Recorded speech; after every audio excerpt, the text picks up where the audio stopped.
حدیث مبارکہ میں آتا ہے، حضرت ابن عباس رضی اللہ تعالیٰ روایت فرماتے ہیں، حضور انور صلی اللہ علیہ وسلم نے ارشاد فرمایا، 3 خصلتیں ایسی ہیں جس شخص میں پائی جائیں گی اللہ تعالیٰ اس کو اپنے قرب میں جگہ دیں گے، اللہ تعالیٰ اپنی رحمت کے ساتھ اس کے گناہوں پر پردہ پوشی فرمائیں گے، اللہ تعالیٰ اس کو اپنی محبت نصیب فرمائیں گے۔ نمبر 1 فرمایا کہ جو شخص کس کو نعمت دی جائے وہ اس پر شکر ادا کرے۔ نمبر 2 فرمایا کہ جو شخص قدرت رکھنے کے باوجود معاف فرما دے۔ اور تیسرا فرمایا کہ نمبر 3 جو شخص غضبناک ہو وہ اپنے غصے کو روک لے۔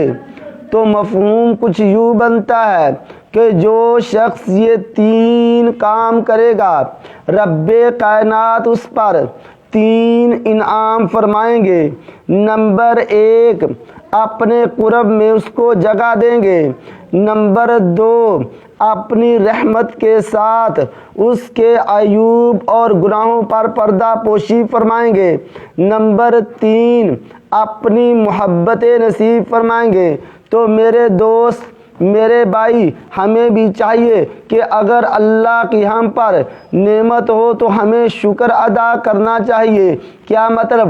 اللہ کی نعمت تو ہر آن ہے، ہر گھڑی ہے، مجھ پر بھی ہے، آپ پر بھی ہے، ہر آن ہر گھڑی ہمیں اللہ کا شکر ادا کرنا چاہیے۔ اگر ہم پر کوئی ظلم کرتا ہے، ہم پر کوئی زیادتی کرتا ہے تو ہم قدرت پانے کے باوجود ہمیں معاف فرما دینا چاہیے۔ اور اسی طرح جب ہمیں بہت زیادہ غصہ آئے، ہم غضبناک ہو جائیں، آپے سے باہر ہو جائیں تو اپنے آپ پر کنٹرول کریں تو ہمیں ملے گا کیا؟ میرے دوست، سب سے پہلے رب کائنات کا قرب نصیب ہوگا۔ نمبر 2 اللہ تعالیٰ اپنی رحمتوں کے ساتھ ہمارے گناہوں پر پردہ پوشی فرما دیں گے۔ نمبر 3 اللہ ہمیں اپنی محبتیں نصیب فرما دیں گے۔ اللہ تعالیٰ ہمیں یہ تینوں کے تینوں کام کرنے کی بھی توفیق نصیب فرمائے۔